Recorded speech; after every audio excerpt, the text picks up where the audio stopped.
გეკუთის ციხეში დაღუპული გიგა ფარტენაძისა და ავთანდილ მაისურაძის ოჯახის წევრებმა დღეს ერთობლივი ბრიფინგი გამართეს. ახლობლები ფაქტებს ერთმანეთს უკავშირებენ და აცხადებენ, რომ გიგა ფარტენაძის მკვლელობის ფაქტს ავთანდილ მაისურაძე შეესწრო.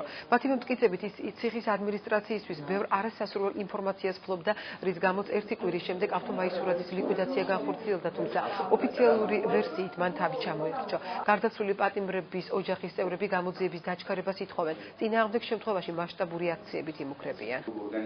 ავთო და გიგი ერთმანეთს ძალიან კარგად იცნობდნენ. ისინი მეგობრობდნენ.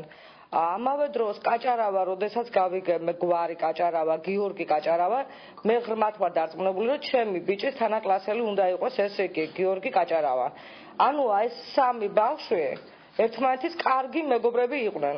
ავთომ რო ხმა ამოიღო, როდესაც უკვე გიგა გადაიცვალა, ავთო ჩამოარჩვეს. და კაჭარავა, გიორგი კაჭარავა გააჩერეს. ძალიან ბევრი საეჭვო ფაქტორი იკვეთება.